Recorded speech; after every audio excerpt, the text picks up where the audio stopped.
ક્યારેય વિચાર્યું છે કે ગુજરાતનું એક શહેર જે એક સમયે બ્રિટિશ લશ્કર માટે એકદમ મહત્વનો ગઢ હતું, એ જ શહેર આજે આખા ભારતમાં પટેટો હબ તરીકે જાણીતું છે? હા, ચલો આજે આપણે ડીસા શહેરની આ અનોખી અને સાચે જ રસપ્રદ સફર વિશે જાણીએ.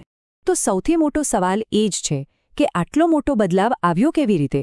મતલબ એક લશ્કરી છાવણીમાંથી સીધું દેશનું મોટું કૃષિ કેન્દ્ર. આ આખી વાત ખરેખર સમજવા જેવી છે.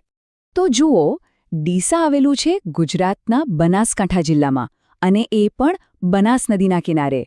આ જે એનું લોકેશન છે ને, એણે જેના ઇતિહાસ અને વિકાસમાં બહુ મોટો ભાગ ભજવ્યો છે. સાચું કહું તો એ ખાલી એક શહેર નથી, પણ આખા ઉત્તર ગુજરાતનું એક ધમધમતું સેન્ટર છે. ચાલો હવે થોડુંક સમયમાં પાછળ જઈએ અને એના ઇતિહાસમાં એક નજર નાખીએ.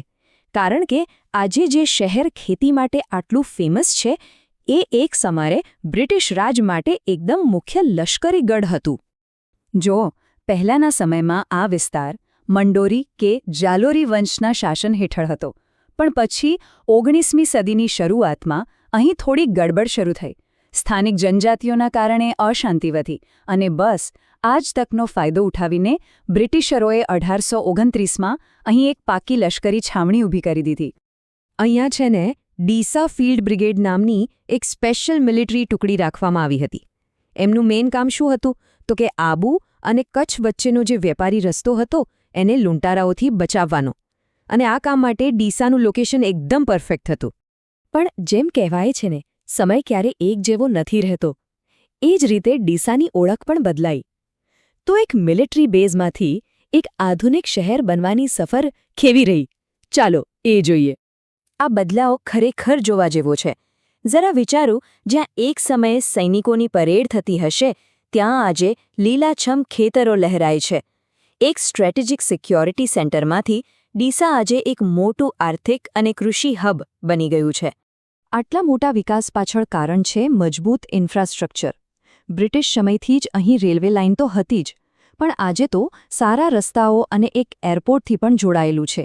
આ બધાએ મળીને વેપારને એક નવી જ સ્પીડ આપી છે. અને હા, એક મજાની વાત કહું, આખા ગુજરાતનો સૌથી લાંબો એલિવેટેડ ઓવરબ્રિજ પણ ડીસામાં જ છે. આ બ્રિજ એની આધુનિક પ્રગતિનું એક મોટું પ્રતીક છે. પણ આ બધી વાતો એક તરફ અને ડીસાની અસલી ઓળખ એક તરફ. ચાલો હવે આપણે એ વસ્તુની વાત કરીએ જેણે ડીસાને આખા ભારતમાં ફેમસ કરી દીધું છે. જી હા, આપણે વાત કરી રહ્યા છીએ બટાકાની. ડીસા આજે એના જબરદસ્ત બટાકાના ઉત્પાદનના કારણે જ ગર્વથી ભારતનું પટેટો હબ કહેવાય છે. પણ આ સફળતા કંઈ રાતોરાત નથી મળી.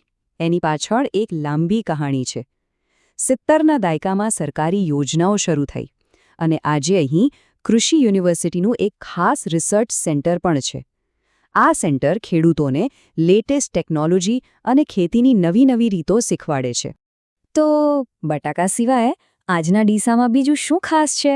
ચાલો શહેરના બીજા કેટલાક રસપ્રદ પાસાઓ પર ફટાફટ એક નજર કરી લઈએ. ડીસામાં ઇતિહાસ અને શ્રદ્ધા બંનેનો સુપર્બ સંગમ જોવા મળે છે. અહીં ફેમસ સાંઈબાબા મંદિર છે, તો જૂના ડીસામાં સિદ્ધાંબિકા મંદિર અને 17 શહીદ દરગાહ જેવા ઐતિહાસિક સ્થળો પણ છે. અને હા, નજીકમાં આવેલો દાંતીવાડા બંધ તો ફરવા જવા માટે એકદમ મસ્ત જગ્યા છે. અને અહીંની એક રસપ્રદ પણ જરા ગરમ હકીકત, ડીસા એની આકરી ગરમી માટે પણ જાણીતું છે. તમને જાણીને નવાઈ લાગશે કે અહીં તાપમાનનો પારો લગભગ 50 ડિગ્રી સેલ્સિયસ સુધી પહોંચી ગયો છે. તો ટૂંકમાં કહીએ તો ડીસા એક એવું શહેર છે જેના મૂળિયા ઊંડા ઇતિહાસમાં છે, પણ એની ડાળીઓ આધુનિક ખેતી અને વિકાસ તરફ ફેલાયેલી છે. સાચે જ આ શહેર ભૂતકાળ અને ભવિષ્યનું એક સુંદર મિશ્રણ છે. ડીસાએ લશ્કરી ગઢથી લઈને કૃષિ હબ સુધીની એક લાંબી મજલ કાપી છે. પણ હવે સવાલ એ છે કે હવે આગળ શું?